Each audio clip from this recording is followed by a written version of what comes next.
foi escrito. Posso falar? Desculpa, me fugi. Elizabeth Felipe. Então, eu sou aluna, fui aluna de ex-alunos de doutorado aqui, na sociologia, uma senhorinha que se formou depois de todo mundo, então depois de todos meus amigos, começa, de 45 anos, eu tenho 69. Só vou dar um briefing dessa questão, contraditória. Então, eu achei muito interessante, eu queria agradecer ter ouvido vocês. Eu sou pesquisadora da Fundação Oswaldo Cruz, eu venho de uma militância de gênero lá dos anos 70, resistência à ditadura, basicamente por aí. Para mim, um pouco assim de gesto, ouvir esses nomes todos várias vezes repetidos, que eu não gosto, eu nem falo e nem escrevo, porque eu acho que é um azar assim, religioso, horroroso. Mas então, vamos seguindo. Eu tenho pesquisado basicamente no campo das questões de gênero, eu trabalho com sociologia da violência principalmente. Mas eu fiz uma pós em políticas públicas, no campo lá no Departamento de Ciências Políticas da UFMG, e o mestrado foi também na sociologia da UFMG e o doutorado aqui. E eu observei, de tudo que eu ouvi, me deu alguns insights, assim, eu tenho percebido que a religiosidade, na minha humilde opinião, no campo da ciência política, se aproxima com aquela discussão da perda da credibilidade da política como mediadora da vontade popular e do exercício do desejo e das necessidades de políticas públicas.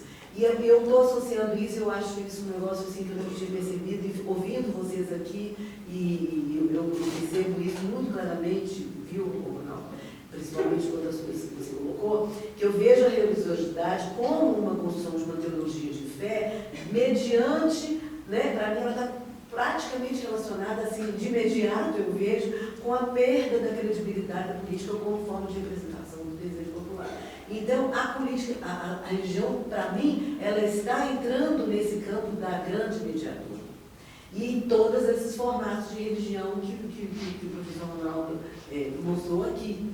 Tá? Eu acho que isso eu conecto imediatamente com o que o Olívia falou com relação à questão da juventude, porque na minha época de juventude a gente procurava os grupos mais radicais que existiam para a gente se filiar, para a gente se descobrir enquanto ser humano e exercitar as nossas possibilidades, as nossas qualificações ou possibilidades de mundos a construir. E agora, quando você fala da trajetória dos jovens buscando grupos religiosos, para mim é mais ou menos o simbólico igual para onde a juventude está caminhando, para aquilo que está substituindo aquilo que havia, que é a busca de um mundo novo, com novas regras, com novas irregularidades, com novas representações do mundo, né? Daquilo que a gente queria construir. Agora, mediante...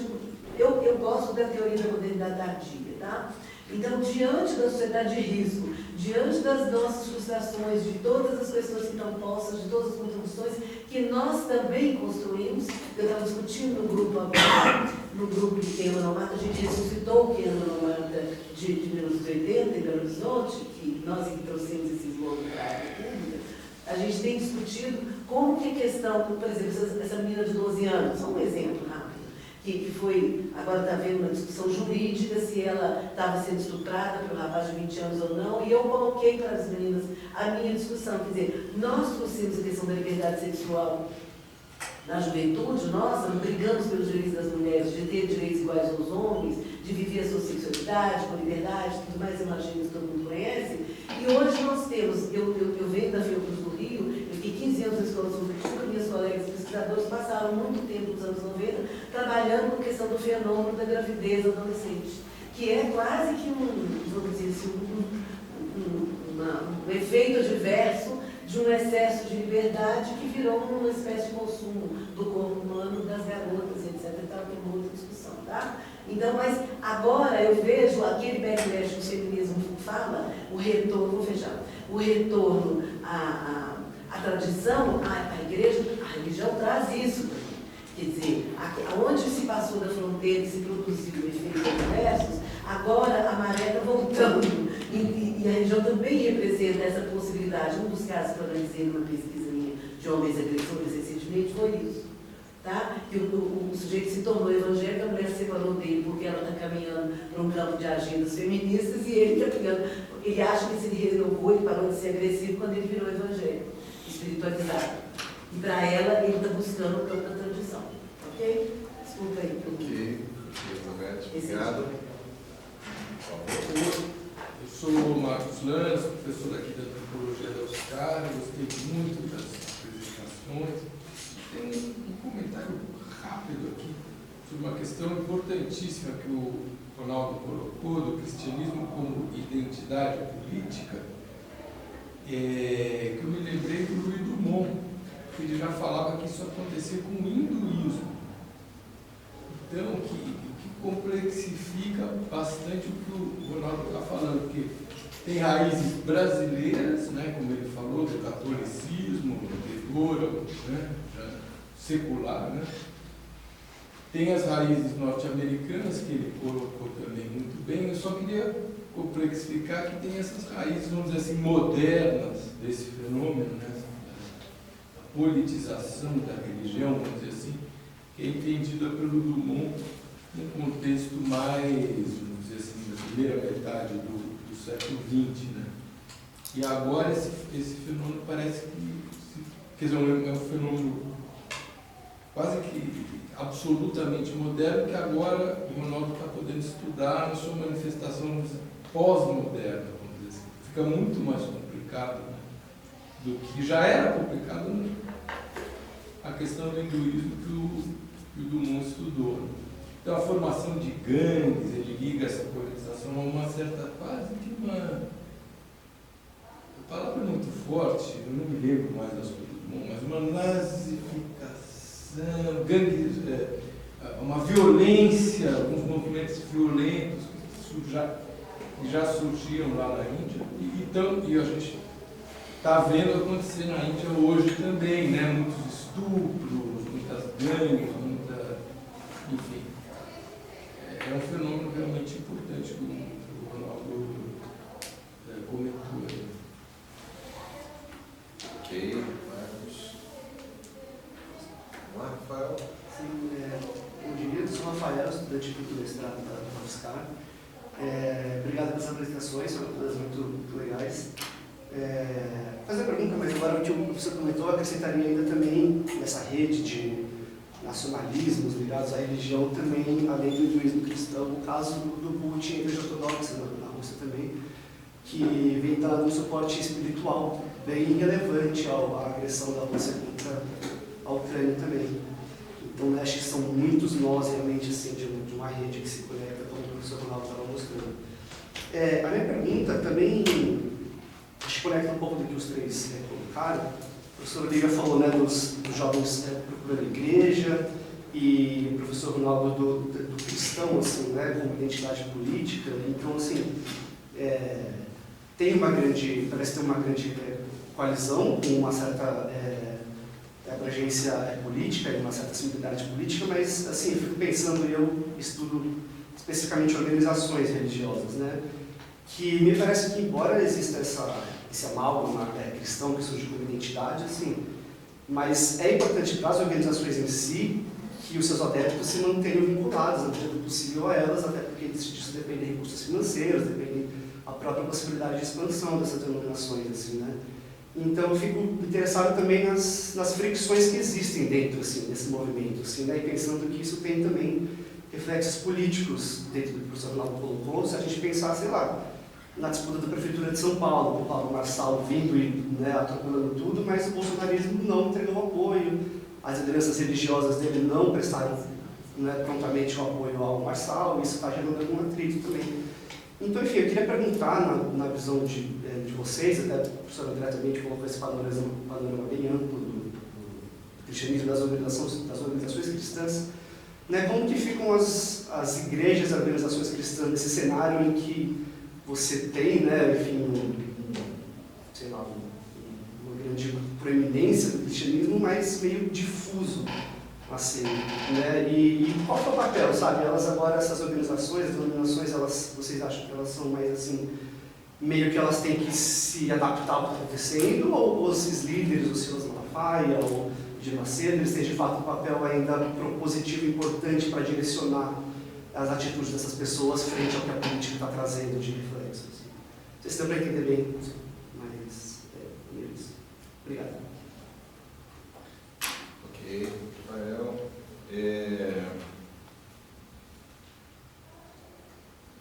Podemos aqui fazer? Não sei, eu tenho questões aqui, vou colocar para vocês depois. Vamos lá. Quem Não tiver? Tá bom. Hoje eu não esqueço. Obrigado pelas questões boas. Elizabeth, assim, você falando assim, se isso não seria um reflexo de perda da credibilidade da política, né, e entrando religião. Na hora eu cheguei assim, fiquei pensando, mas tinha credibilidade a política?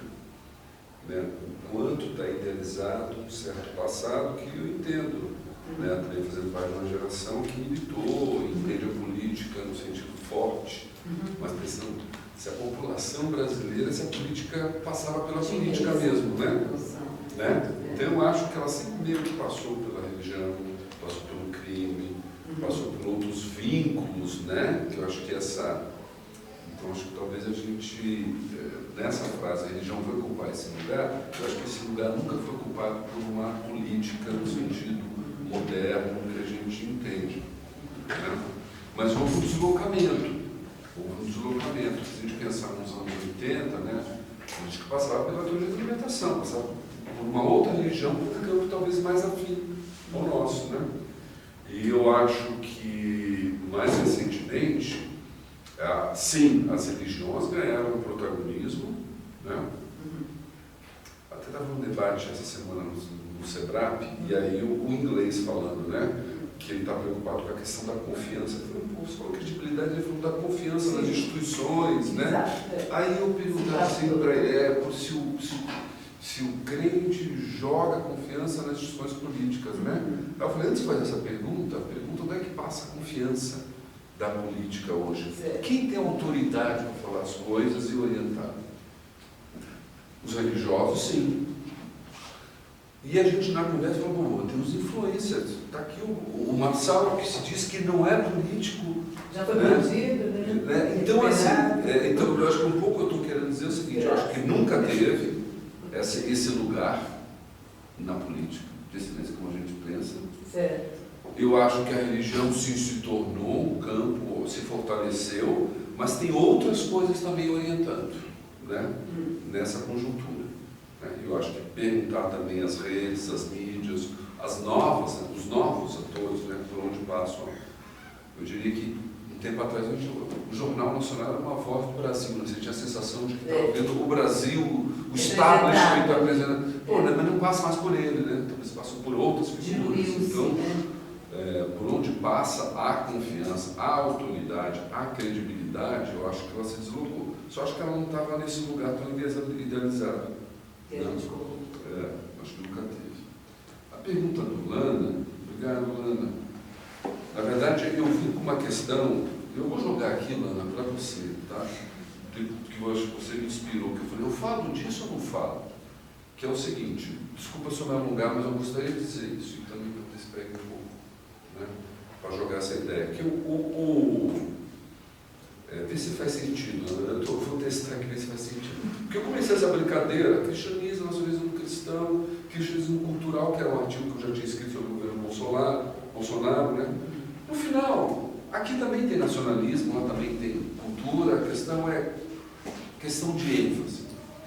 Aí, ouvindo agora as eleições na França, que teve aquele susto no primeiro turno, que depois recuperou, né? E algumas análises, e uma entrevista bem legal no Cláudio Couto, se eu lembrar o nome do professor, do pesquisador, e ele dizia o seguinte, que nessa direita francesa começou a aparecer também, extrema-direita, um discurso cristão, né, da tradição francesa e tal, e ele falando, pô, mas essa sociedade é laicizada, a laicidade é um patrimônio, um valor público, né?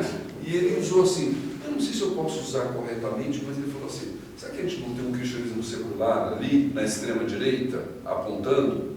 Né? Eu me valho do cristianismo, mas de uma maneira laica como francês. Pois é. Né? Aí eu fiquei pensando, a desenvolver esse argumento, eu vou atrás disso, mas a gente não teria modalidades. Um cristianismo laico, um cristianismo secularizado, um cristianismo cultural, cultural, que o nacionalismo cristão, e a gente está tendo uma experiência no mundo contemporâneo de modalidades do cristianismo, e o que estaria conectando seria a própria política. E aí pensar, e daí pensar a ideia de um cristianismo político. Na hora que eu cheguei nessa frase, cristianismo político, imediatamente me veio, por uma sinapse, islamismo político. Aí eu fui no Google e fui bibliografia na Amazon, está cheio de islamismo político. É uma categoria acadêmica para diferenciar do religioso. Aí eu vi a mesma coisa, cristianismo político. Não tinha. Eu não sei se eu já pesquisei lá, mas é algo equivalente, né, no inglês, botei no português, porque isso a gente fala do islamismo político, mas a gente fala do cristianismo político, assim, entendeu? Você entende? Unificando essas coisas como uma coisa geral, eu não sei, eu estou um pouco indo atrás desse argumento, um pouco disso, se eu acho que a gente não. Aí, por que a gente tem consagrado o termo islamismo político e não cristianismo político? E aí, quando você falou do Putin, né, eu falei, será que não tem? Na hora eu me lembrei da Polônia também, que é outro canto, onde o catolicismo é importante da extrema-direita.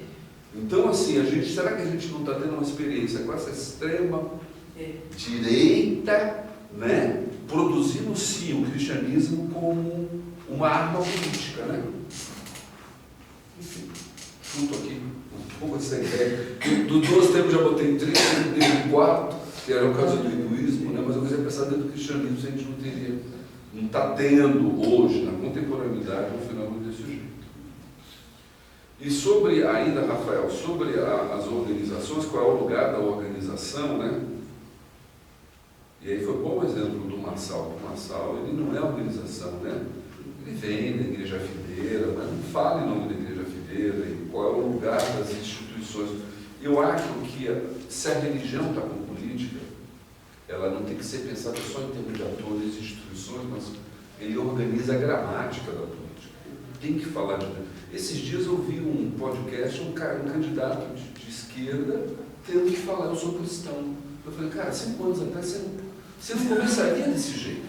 Você está constrangido a se colocar numa posição. Então, assim, pensar como a religião, ela... E aí prescinde das instituições, das organizações. Pode prescindir, não as elimina.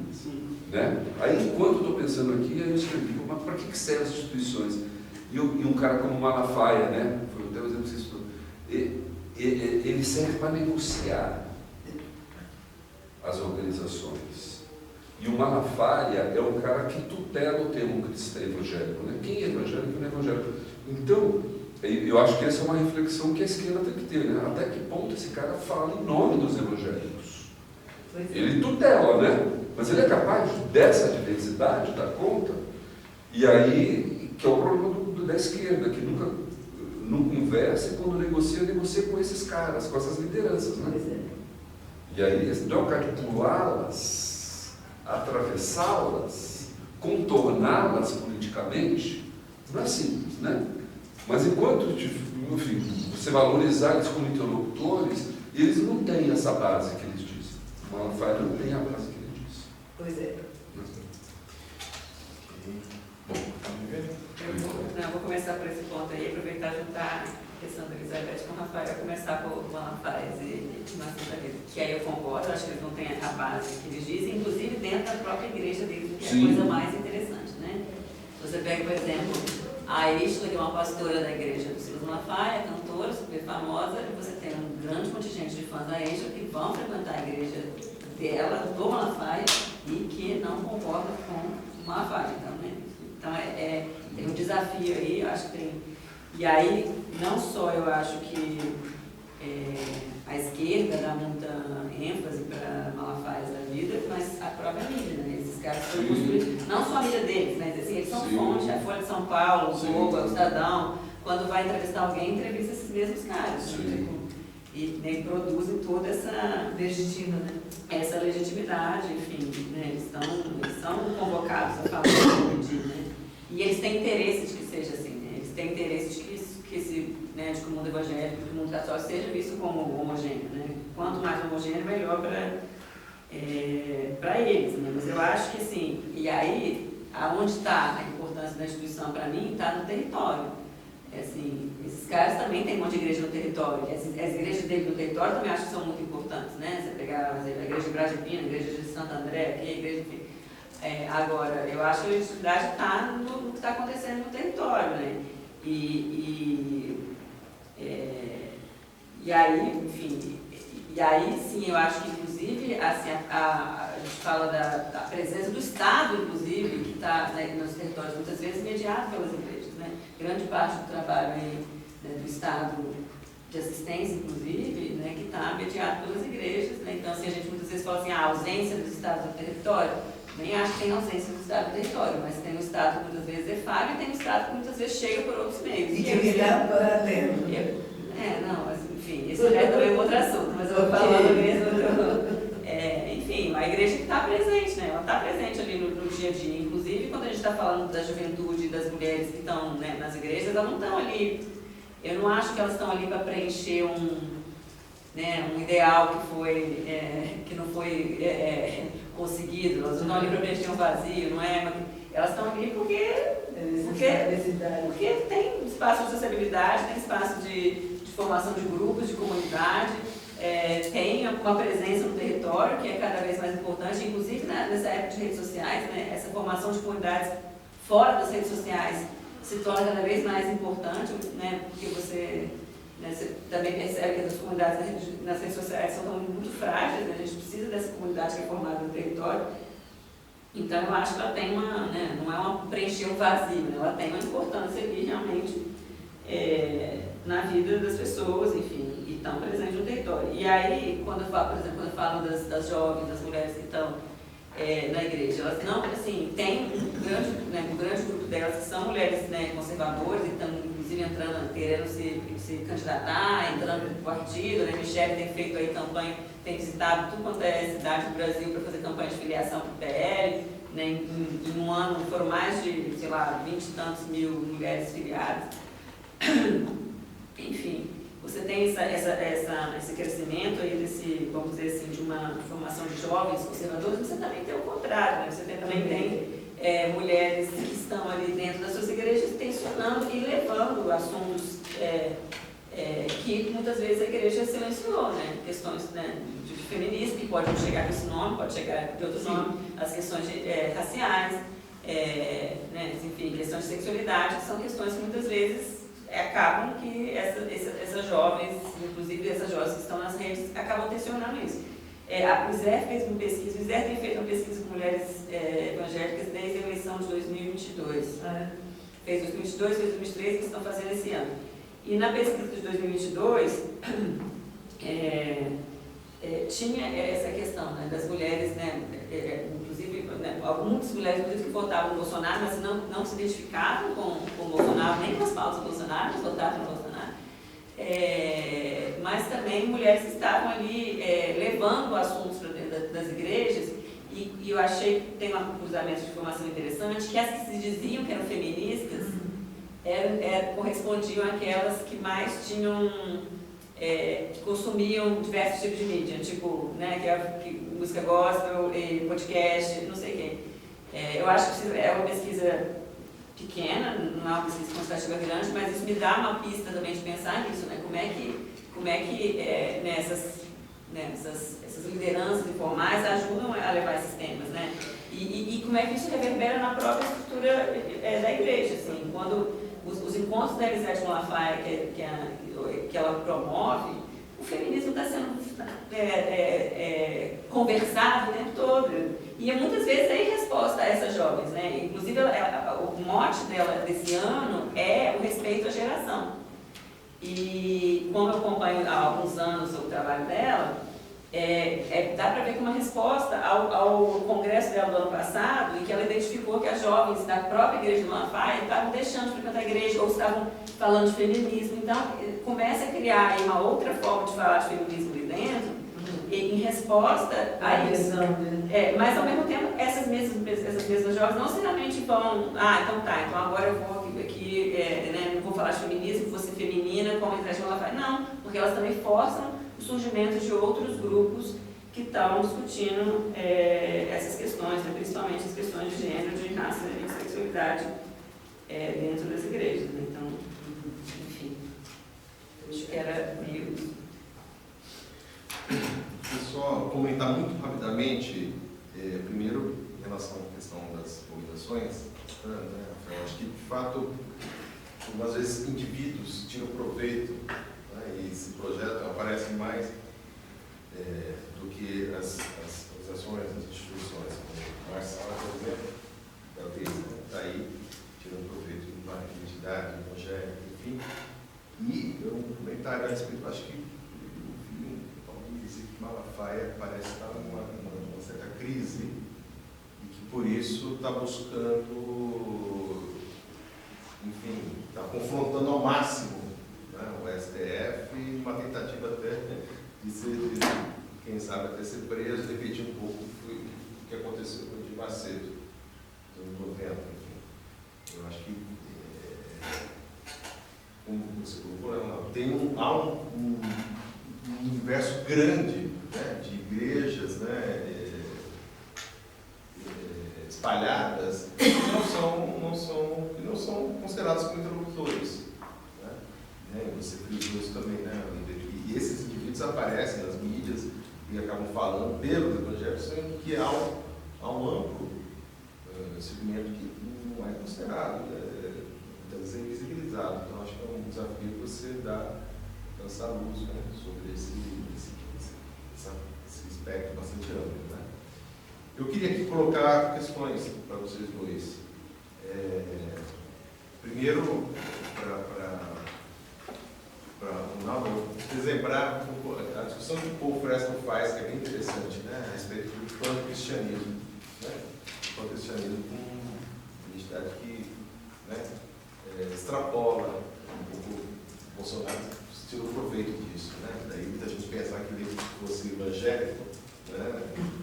Batizado simbólico, e católico, como é que. E a questão que pensando, né, em relação ao nacionalismo cristão, como é que isso se combina com a pauta neoliberal, né?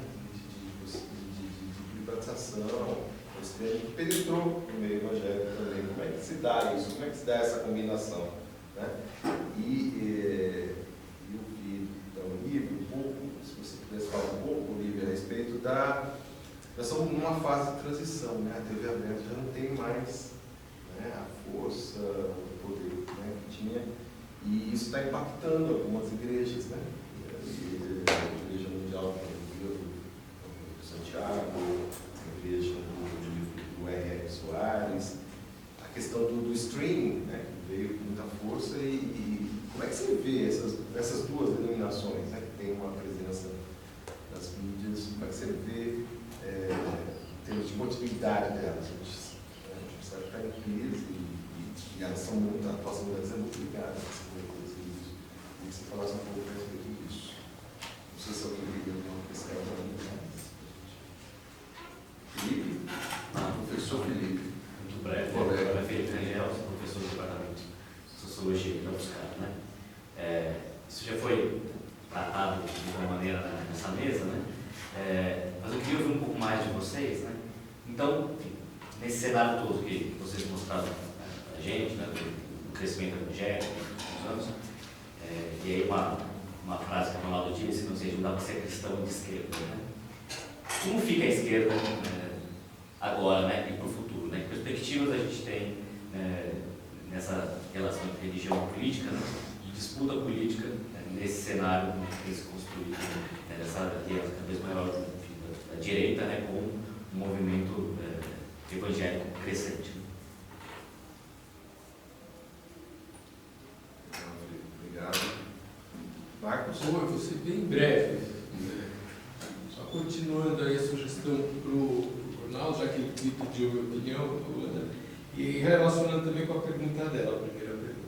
Eu acho, palpite, não sou do ramo, Me lembrei do Gilberto Freire, quer dizer, que no Brasil a religião nunca foi um cimento no Islã ou na Índia. Sempre foi a política, né? Sempre foi o senhor, né? O Gilberto Freire falava do pacto, as igrejas, a própria arquitetura das igrejas era influenciada pela arquitetura da Casa Grande. Então,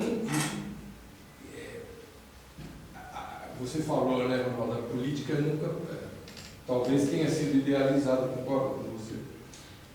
Mas havia uma política, que era a política do senhor, do escravocrata. E essa aí, de alguma maneira, está presente até hoje.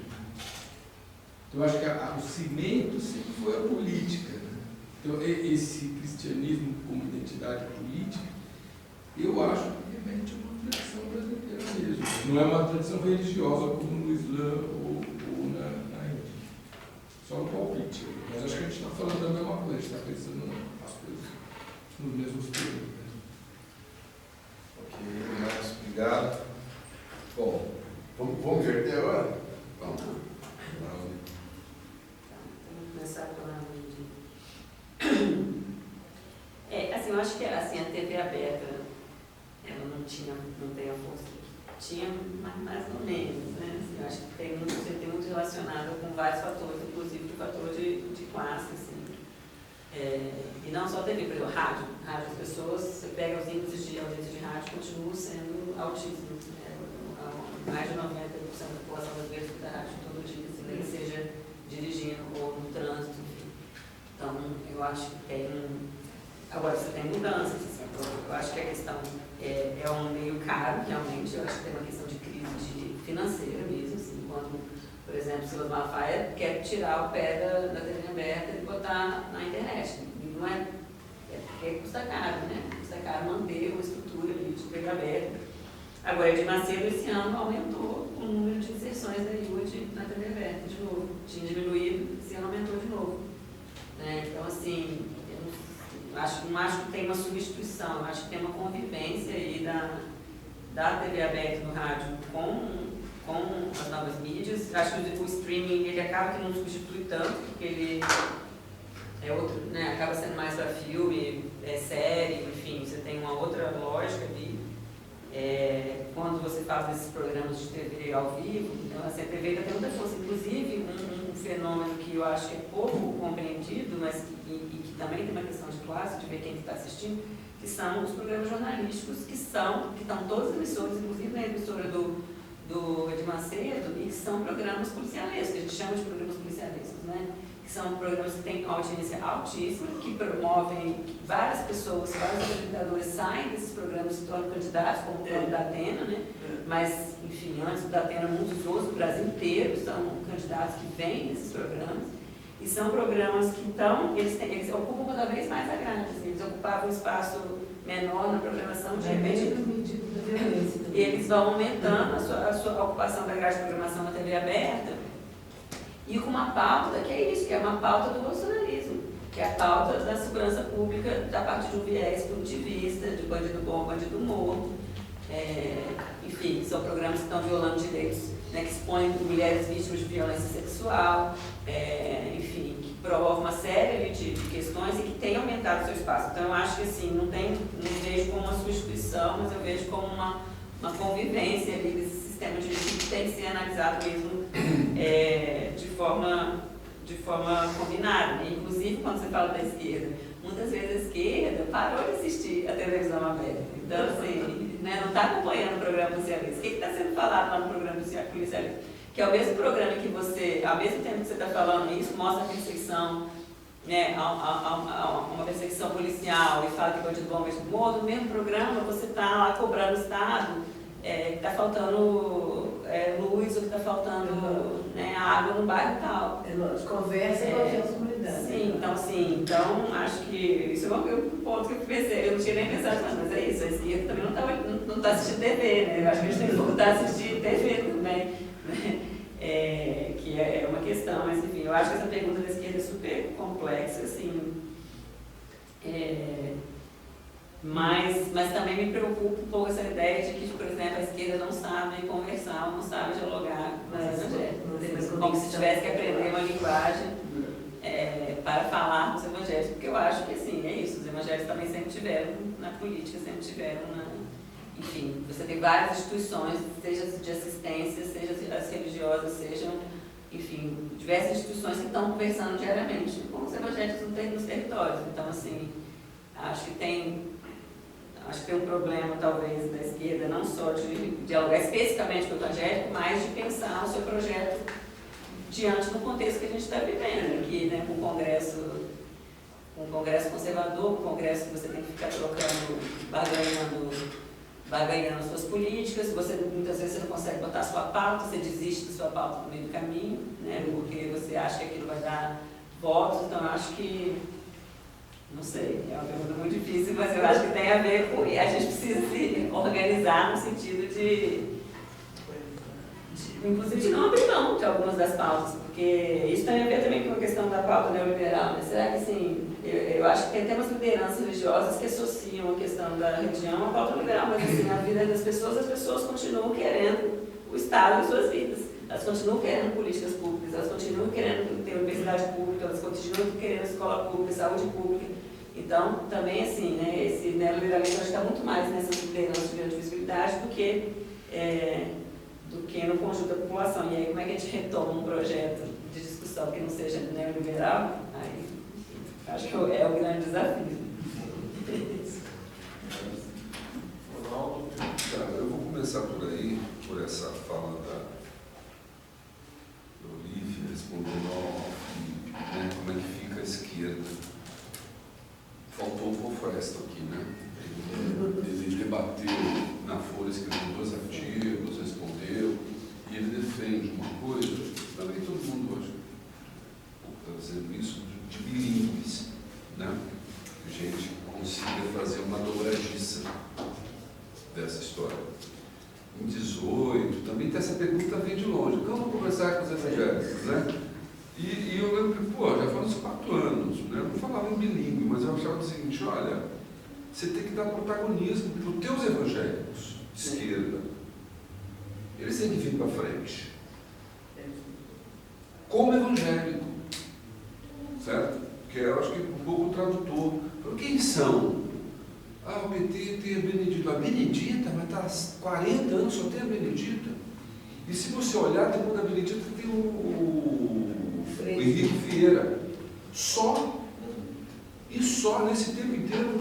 E o pessoal foi esperto isso, porque quando teve o Freixo com o Crivella, em 16, impeachment, acabou o negócio, todo mundo assustado com os evangélicos ali, porque no Rio, o que aconteceu em 18 aconteceu no Rio antes, na prefeitura, que era um papo moralista do Crivella contra o Freixo.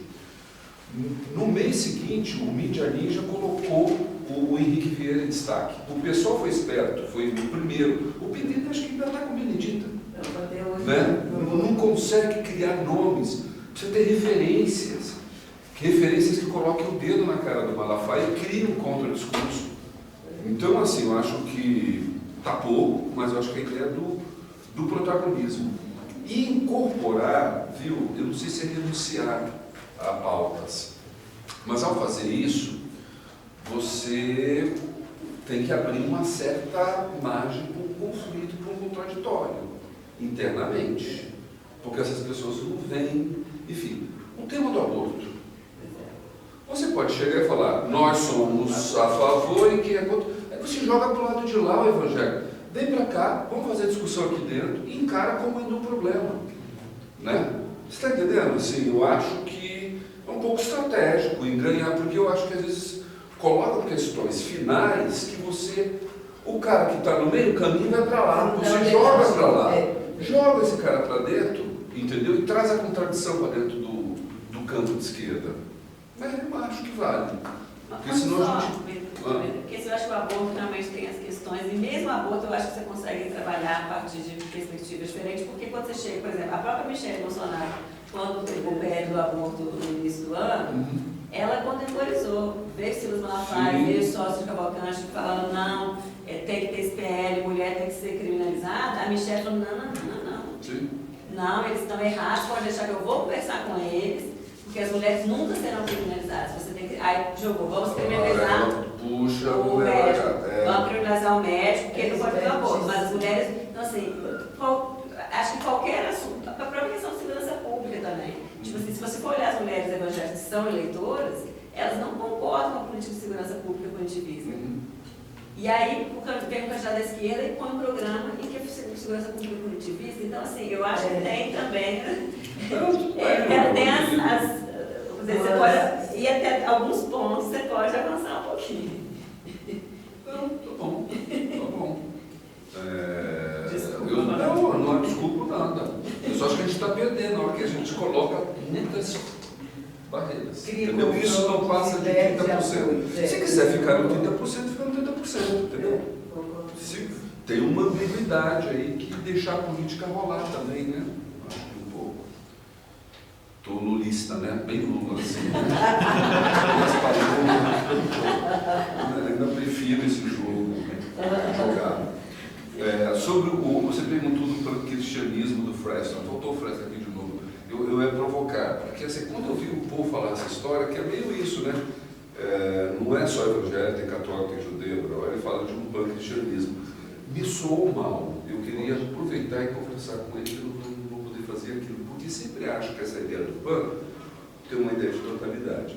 E eu acho que aquilo que eu disse no começo, eu acho que tem a aliança com alguns segmentos e clivagem em relação aos outros. Eu quero. Por isso que a palavra pan me incomodou. Eu fiquei pensando, sabe que ele não quer falar transcristão?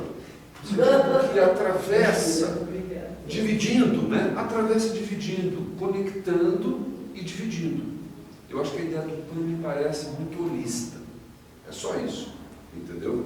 Mas eu acho que a sugestão do... Eu acho que o povo está consagrando essa coisa do cristianismo.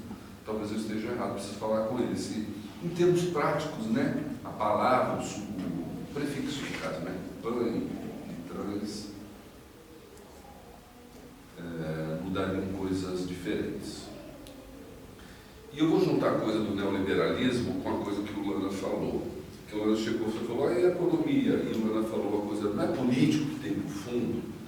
Eu acho que um desafio no campo de estudos da religião nosso é tentar estudar a religião por fora da religião. Porque senão você reifica. Então, no final das contas, não é político isso aí? Não é economia neoliberal isso aí, que está recebendo outra coisa, não é isso que está conduzindo. Por exemplo, o debate que tem nas religiões afro, com as religiões afro, de parar de falar em intolerância religiosa e falar de racismo religioso. Né? É um deslocamento que está sendo sensacional, que fala com essa ideia de que sobre um problema cosmológico de intolerância, o problema colocado aqui é que vocês têm o racismo. Então, assim, a religião está sendo...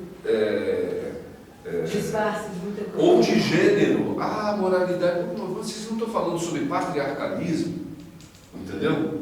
Numa linguagem, será que é só religião ou estrutura de fundo, isso, machista, que é isso que está comandando? E a religião um pouco a reboque disso. Então eu acho que essa experiência eu acho que é um desafio para a gente não começar pela religião, talvez, né? Não começar por ela, ou não chegar que no final dela, a gente vai chegar no patriarcalismo, vai chegar no racismo, vai chegar no neoliberalismo, né? Talvez seja frutífero. E aí o título do nosso projeto é uma religião como política, né?